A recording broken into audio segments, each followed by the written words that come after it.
اهلا بنوتات، لاباس عليكم بخير؟ كنتمنىكم تكونوا بخير وعلى خير ولقاكم هذا الفيديو في احسن الاحوال.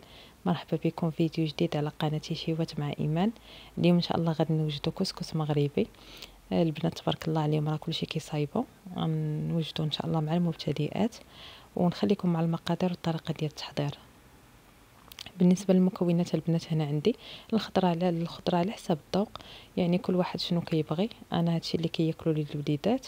عندي القرعه الحمراء، عندي هاد القرعه الخضراء، شويه ديال الخيزو، شويه ديال المكور، ولفت غير باش يبن لي وصافي. بالنسبه للمكونات، عندي واحد المعلقه عامره ديال السمن، واحد البصله قطعتها كبيره، مطيشه، القزبره والمعدنوس غاسلاهم قبطاه. غادي نديرو بالدجاج، شويه ديال الملحه، شويه ديال السكينجبير، شويه ديال الخرقوم.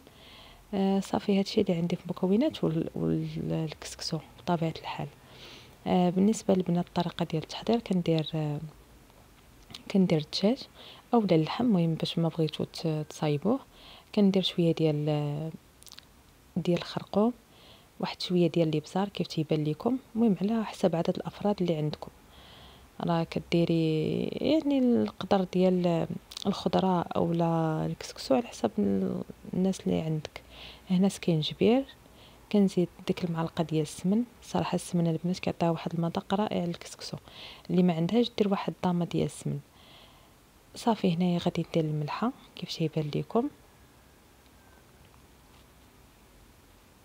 هنا غادي نزيد شويه ديال الفول، كان عندي في الكونجيلاتور. اللي بغى يدير الحمص، انا بعض المرات كندير الحمص، بعض المرات الفول. بغيتي ديريهم بجوج راه كيبقى اختياري. غندير داك الربيطه ديال القزبر والمعدنوس وديك البصيله اللي مشلطه. وبالنسبه للمطيشه البنات ما كنديرهاش انا حتى الاخر، عاد كنحكها. صافي كيف تيبان لكم. غادي ندير شويه ديال الزيت هذه بلديه، وغادي نزيد من شويه ديال الزيت العاديه الروميه. يعني البنات اللي عندهم غير العاديه خدموا غير بالعاديه. صافي هنا كيف تيبان لكم راه واجده. كيف قلت لكم مطيشه ما غاديش نزيدها دابا، حتى من بعد عاد كنزيدها. وكنمرق بالماء يكون سخون، ضروري البنات الماء يكون سخون. صافي هنا كيف تيبان لكم غادي نخليها نديرها فوق البوطون، نخليها تغلي ونمشي نوجد معكم التفايه. بالنسبه للتفايه البنات، كناخذ البصله على حسب كيف قلت لكم عدد الاشخاص اللي كاينين. كنقطعها على هذا الشكل هذا، وكنزيد لها التوابل العاديه تقريبا نفس التوابل اللي درت في الكسكسو، غير القرفه اللي زايده. شويه ديال الملحه، شويه ديال القرفه كيف تيبان لكم. القرفه تكون بزايد شويه، واحد المعلقه كبيره تقريبا كيف تيبان لكم، معلقه تكون عامره كبيره. غادي نزيد شويه ديال الخرقوم، المهم نفس التوابل كيف قلت لكم، ديال غير شويه شويه ما كنكثرش ديال الكسكسو. هنا البنات كيف تيبان لكم غادي ندير شويه ديال الابزار، تقريبا واحد نص معلقه صغيره. صافي وكندير السكر كيبقى على حساب. هي ضروري خصها تجي كيف تنقولوا تجي معلكه بالسكر، واحد 4 المعالق كبار اللي استعملت انا. هنا كندير تقريبا واحد 4 ديال البصلات كبار. صافي كيف تيبان لكم. وغادي نحرك هاد المكونات كاملين، وكندير شويه ديال الزيت وكنردها طيب على نار مهيله، كنقص عليها العافيه وكنسد الكوكوط. اللي ما بغات تسد عادي تقدر تخليها غير هكاك، غير مره ترد البال معاها وصافي. صافي هنا راه غادي نسد عليها وما كنزيد لا ما لا والو البنات باش تجيكم معلكه. ومره يعني تقريبا ندوز واحد 20 دقيقه حتى 25 دقيقه. حليها وشوفي شنو واش صافي واجده. هنا كيف تيبان لكم خديت الكسكسو. هنا نص كيلو ديال الكسكسو، ما نديروش كامل. غادي نزيد عليه واحد شويه ديال الزيت. انتم البنات كيف تيبان لكم، هذا كسكسو المتوسط هو اللي كنخدم به، كيجي زوين صراحه. هنا البنات كيف تيبان لكم ندير واحد شويه ديال الزيت. صافي وكنبدا نبسبس فيه كامل. ها نتوما كيف تيبان لكم داك الزيت كامل تيقيس داك الكسكسو اللي عندي على هذا الشكل هذا. من بعد البنات ما كتكون يعني هذا ديك المكونات اللي درت، يعني البرمه ديالي راه غاليه، يعني طالعه فيها الغليه. عاد كندير الكسكسو على هذه الطريقه. يعني كيف تيبان لكم صافي راه واجد عندي. غادي ناخذ الكسكاس وكنبدا ندير فيه هذا الكسكسو اللي عندي هكا على هذه الطريقه البنات.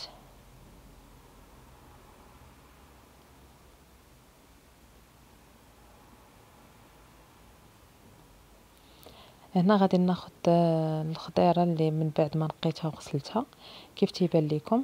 هنا كيف قلت لكم راها غلات لي ديك الدجاج اللي درت في الاول وديك التوابل.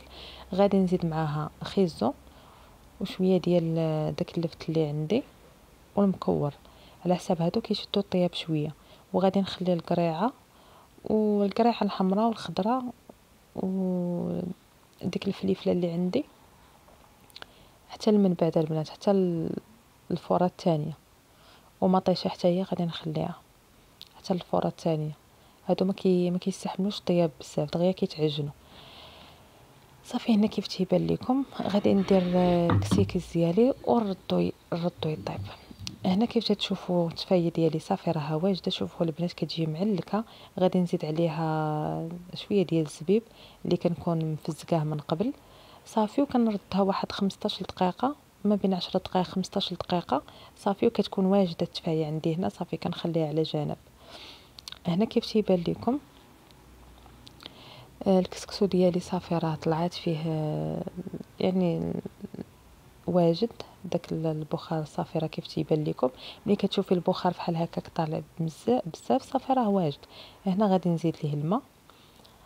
هاد المتوسط البنات غير زيدوا الماء ما تخافوش، ما كيتعجن ما حتى شي حاجه صافي. هنا كيف تيبان لكم كنزيد الماء وكنبدا نطلق فيه على هاد الشكل هذا. ضروري خصك الماء يكون مزايد شويه صافي. هانتوما كيف تيبان لكم راه واضح. وهنا كتخليه شويه كيشرب ديك الماء، وعاد كنرجع كندير ليه الملحه وكنرجعو عاوتاني للفوره الثانيه صافي. هنا كيف تيبان لكم راه واجد. وهنا بالنسبه لبنات الفوره الثانيه عاد كناخذ هذيك المطيشه اللي وريتكم هانتوما كنحكها وكنزيد معاها واحد شويه ديال القرعه الحمراء حتى هي كنحكها معاها باش كتجينا المريقه خضره. ديروا هاد الطريقه البنات صراحه كتجي رائعه، جربوها ما غتندموش عليها. كناخذ واحد شويه ديال القرعه الحمراء كيف تيبان لكم، وغادي نحكها نزيدها على ديك المطيشه وكنزيدها هادشي في الفوره الثانيه. يعني صافي كندير هاد المطيشه والقريعه هكا محكوكه، وكنزيد الخضر اللي بقاولي ديك القريعه الحمراء والقريعه الخضراء وداك ديك الفليفله الحمراء صافي هنايا. وعاد كندير الفوره الثانيه. هنا كيف تيبان لكم صافي ها هي واجده عندي. وغادي نمشي للكسكسو من بعد ما كيكون شرب ديك المياه اللي درت ليه. كندير دابا الملحه صافي وكندخل ديك المليحه مزيان فيه وكنردو للفوره الثانيه. انا كندير جوج فورات، يعني هو اصلا كيكون واجد الكسكسو مازال ديال البلبوله اولا سميده اولا كيبغي يعني يتفور بزاف، اما هذا صراحه ما يحتاج صافي. هنا كيف تيبان لكم غادي نرجع داك الكسكسو عندي في هاد الكسكاس صافي ونخليه فوق الفوره الثانيه. صراحه البنات راه الكسكسو راه ساهل. انا كنهضر مع المبتدئات، اما اللي موالف كتصايبو راه ما شاء الله دابا ولا يعني ما بقاش يخلع.